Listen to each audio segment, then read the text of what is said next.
Damn it. ఏంటిటా కుండబద్దలు కొడతా అత్త. నమస్కారం. కుండబద్దల ప్రేక్షకులకి స్వాగతం. జగన్మోహన్ రెడ్డికి అందం ఫ్యాంటసీ పట్టుకుంది ఏంటో మరి. నిన్ననే ఆయన ఒక మీటింగ్లో మాట్లాడుతూ చంద్రబాబు నాయుడు సుందర ముఖార విందాన్ని చూసి కంపెనీలు వస్తాయా అని అన్నాడు. మరి అందం చూసి కంపెనీలు వస్తాయా, లేకపోతే జగన్మోహన్ రెడ్డి తనని తానేమైనా మందమైన అందగాడు, ఇప్పుడు తనని చూసి బోల్డ్ అనే పెట్టుబడులు వచ్చాయి అని అనుకుంటానికి మరి గతంలో ఆయన ఏం పెట్టుబడులు తీసుకొచ్చాడు, ఎన్ని కంపెనీలు ఇక్కడ స్థాపించాడు, ఇవన్నిటినీ మరి ఇప్పుడు చంద్రబాబు నాయుడు ఏదో క్రెడిట్ చోరీ చేసి తాను తెచ్చిన మొత్తాన్ని ఆయనే దొబ్బేసుకుంటున్నాడు క్రెడిట్ మొత్తం అని ఆయన అభివర్ణించుకునే స్థాయికి దిగజారిపోయింది రాజకీయం ఇక్కడ. వైఎస్ఆర్ కాంగ్రెస్ పార్టీ ఎప్పుడు ఏం మాట మాట్లాడతారో, వాళ్ళు మాట్లాడిన మాట మీద వాళ్ళకి స్టాండ్ ఉంటుందో లేదో కూడా వాళ్ళకి తెలియదు. గూగుల్ డేటా సెంటర్ వచ్చిన సమయంలో కూడా ముందు ఈయన లండన్లో ఉన్నాడు కాబట్టి మరి ఈయన ఏమీ మాట్లాడలేదు కాబట్టి దాన్ని అందిపుచ్చుకోలేక సాక్షి మీడియా కావచ్చు, లేకపోతే ఆ గుడివాడ అమర్నాథ్ కావచ్చు, మిగతా చాలామంది నాయకులు, it is a big godown, అది ఒక పెద్ద గోడౌను, అందులో 500-600 ఉద్యోగాలకు మించి రావు, అలాంటి దానికోసం నీళ్లు వేస్ట్ చేసేస్తున్నారు, వైజాగ్లో భూములు వేస్ట్ చేసేస్తున్నారు అని మాట్లాడు. కానీ లండన్ నుంచి ఇచ్చి ఈయన మడెం తిప్పేశాడు. ఆ గూగుల్ డేటా సెంటర్ తెచ్చింది నేనే, అది అసలు గూగుల్ డేటా సెంటర్ కాదు, అది అదానీ డేటా సెంటరు, దానికి పేరు కూడా ఈయనే మార్చేశాడు. అదానియే చెప్పుకోలేక అది నా డేటా సెంటర్ అని ఆయనే మెదలకుండా ఊరుకుంటే జగన్మోహన్ రెడ్డి దానికి కితాబ్ కూడా ఇచ్చేశాడు, అది అదానీ డేటా సెంటర్ తెచ్చింది నేను. ఎందుకంటే గతంలో అదానీని పిలుచుకొచ్చి హడావుడిగా ఎన్నికలకు ముందు ఆయన ఒక శంకుస్థాపన చేశాడు కాబట్టి ఇక దాని మీద స్టాండ్ మీద కూర్చున్నారు. ఇక ఇప్పుడు కొత్తగా ఆర్సెలర్ మిట్టల్, నిప్పాన్ స్టీల్స్ సంయుక్తంగా చేపట్టిన ఒక స్టీల్ ప్లాంట్, ఈ స్టీల్ ప్లాంట్ కూడా దావోసు ఎప్పుడో 2022లో ఆయన వెళ్ళిన సమయంలో ఆ మెట్టల్ తోటి మాట్లాడి అసలు తీసుకొచ్చింది నేనే అని ఇప్పుడు చంద్రబాబు నాయుడు క్రెడిట్ జోరీ చేసేస్తున్నాడు. అసలు చంద్రబాబు నాయుడు ముఖం చూసి ఎవడైనా వస్తాడా అని అంటే మరి ఇలాంటి ఫ్యాంటసీ పట్టుకుంది ఏమిటో. మరి జగన్మోహన్ రెడ్డి తాను ఎంత అందగాడని ఆయన అనుకుంటున్నాడో తెలియదు. కానీ గతంలో కూడా వల్లభనేని వంశీని అరెస్ట్ చేసిన సమయంలో కూడా వల్లభనేని వంశీ వాళ్ళ అబ్బాయి అంటే చంద్రబాబు నాయుడు గారి అబ్బాయి అయిన నారా లోకేష్ కంటే కూడా అందంగా ఉన్నాడు కాబట్టి ఆయన అరెస్ట్ చేసి లోపలేశారు అని. తీరా చూస్తే ఆ అందం అంతా ఏమైంది అనేది మనం చూసాం. ఇప్పుడు మళ్ళీ వల్లభనేని వంశీ ఎంత అందంగా కనపడుతున్నాడో మనకు కనపడతానే ఉందిగా. అందగాడైన వంశీ మందంగా ఉన్నాడు అనేది జగన్మోహన్ రెడ్డి కాస్త ఆయన చెప్పిన మాట కాస్త ఈ అందం అంతా పై పోతే ఏమీ లేదు, పైన జుట్టుకు రంగు వేయకుండాను నున్నంగా నిద్రపోకుండాను ఉంటే మొత్తం దిగిపోయిద్ది అనేది కనపడిపోయింది. ఏముండదు, ఆడంతా డొల్లే ఉండేది. ఈ శరీరం ఎప్పుడు అందంగా ఉంటుంది, ఎప్పుడు అందంగా ఉండదు అందరికీ తెలిసిందే కదా. ఇక అభివృద్ధి దగ్గరకు వస్తే అందం చూసి కంపెనీలు వచ్చేటట్టయితే మహా గొప్పగా ఉంటుంది ఆ కంపెనీ పరిస్థితి ఎలాగుంటుంది అనేది. ఎవరైనా ఆ స్టేట్లో ఉన్న సీఎం ఒక అందం చూసి కంపెనీ వస్తే ఇక వాళ్ళు ఇంకెంత అందంగా దాన్ని నిర్వహిస్తారో తెలియదు అందరికీ. ఇప్పుడు ఆర్సెలర్ మిట్టల్, నిప్పాన్ స్టీల్స్ వీళ్ళని తీసుకొచ్చింది నేనే, గతంలో నేనే అసలు అక్కడ భూమికి అక్వైర్ చేసి మరీ నేను ఆడ పెట్టాను. ఎన్నికల తర్వాత చంద్రబాబు నాయుడు వచ్చి ఇప్పుడు ఏదో తనంతా దగ్గరుండి తీసుకొచ్చినట్టుగా పెద్ద ఫోజు కొడతా ఉన్నాడు అనేది నిన్న ఆయన అభివర్ణన.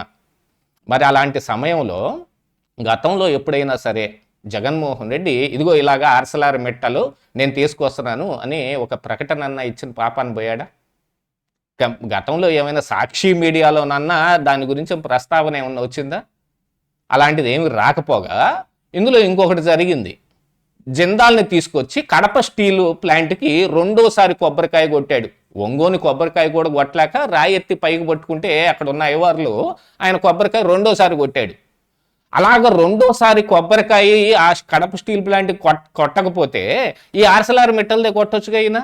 అప్పుడే కనుక తీసుకొస్తే 2022లోనే ఆయన మాట్లాడితే 2024లో ఎన్నికలు జరిగినాయి. 2 సంవత్సరాల పాటు అది కనీసం కూడా వచ్చి ఆంధ్రప్రదేశ్ రాష్ట్రంలో పెట్టలేని పరిస్థితికి వచ్చింది.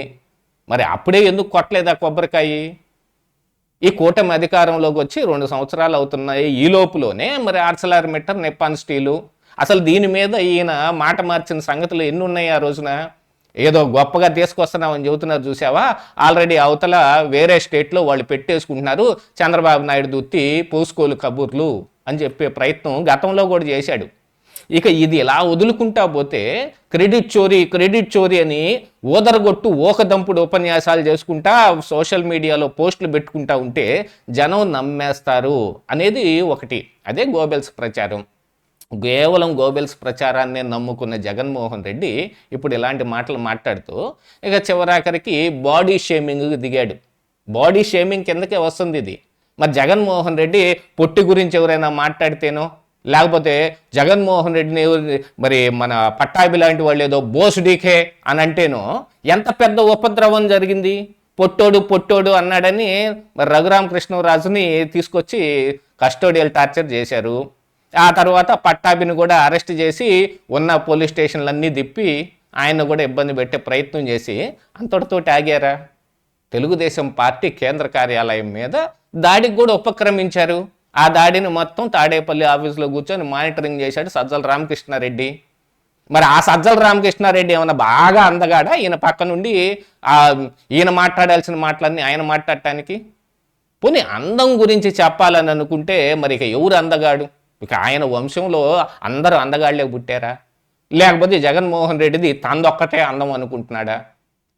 అలా రాష్ట్రంలో రాజకీయ పరిస్థితులన్నింటినీ విచిత్రమైన మలుపులు తిప్పటానికి జగన్మోహన్ రెడ్డి విచిత్రమైన మాటలన్నీ మాట్లాడుతున్నారు. గతంలో కూడా ఇక్కడ ఒక స్వామీజీ ఉండేవాడు. ఆయన కూడా ఆయనకి ఎటు మంచి పనులు చేసి మంచి పేరు తెచ్చుకునే ఈ ఉద్దేశం ఏమీ లేదు కాబట్టి ట్రోలింగ్ అవ్వటానికి కావాల్సిన మెటీరియల్ మొత్తం ఆయన మాట్లాడతాడు. దాన్ని ఆ ట్రోలింగ్ చేయించుకోవడానికి ఆయనే డబ్బులు కూడా ఖర్చు పెట్టి ఆయనే ఇప్పుడు సపరేటు దేశం కూడా కట్టుకొని అక్కడ కూర్చొని అక్కడి నుంచి ప్రవచనాలు చేస్తుంటాడు. దాని మీద విపరీతమైన ట్రోలింగ్ జరిగితే దాన్ని ఆయన ఆస్వాదిస్తాడు. ఎందుకని? అది కూడా ఒక ప్రచారం కాబట్టే. మన గురించి ప్రజల్లోకి వెళ్తా ఉంది, మన పేరు వాళ్ళ నోళ్లలో నానుతా ఉంది. అలాంటి దాన్ని మరి ఇప్పుడు జగన్మోహన్ రెడ్డి కూడా నమ్ముకున్నాడు అన్నట్టు కనపడుతుంది. క్రెడిట్ చోరీ అనే అవకాశం జగన్మోహన్ రెడ్డికి ఏమాత్రం లేదు. ఇప్పుడు ఈ ఆర్సెలర్ మెట్టలు విషయంలో కూడా, ఈ స్టీల్ ప్లాంట్ విషయంలో కూడా చూసుకుంటే గతంలో ఈయన ఎందుకని దాన్ని స్టార్ట్ చేయలేకపోయాడు అనే క్వశ్చన్కి ఆన్సర్ ఉండదు. వైజాగ్లో సమ్మిట్ పెట్టి ఆ సమ్మిట్ పేరుతోటి అన్నం కోసం పారిశ్రామికవేత్తలు కొట్టుకున్నారు అన్న పేరు తెచ్చుకున్న జగన్మోహన్ రెడ్డి విపరీతమైన కంపెనీలు నేను ఇప్పుడు ఆంధ్రప్రదేశ్ రాష్ట్రానికి నేనే తీసుకొచ్చానని చెబుతుంటే ఎవడైనా నమ్మే పరిస్థితి ఉందా? రేపటికి రేపు వచ్చి అమరావతిని కూడా నా వల్లే వచ్చింది, దాన్ని కూడా చంద్రబాబు నాయుడు క్రెడిట్ చోరీ చేశాడన్నా కూడా ఏమాత్రం ఆశ్చర్యం లేదు. ఎందుకంటే ఎస్ అమరావతి ఇక్కడే ఉండాలి అని గతంలో ఆయన అసెంబ్లీ సాక్షిగా మాట్లాడాడు కాబట్టి నేనే తెచ్చాను అని అన్నా కూడా ఆశ్చర్యపోవటం తప్ప మనం చేయగలిగేది ఏముంది? ఇదే ఈరోజు కుండబద్దలు.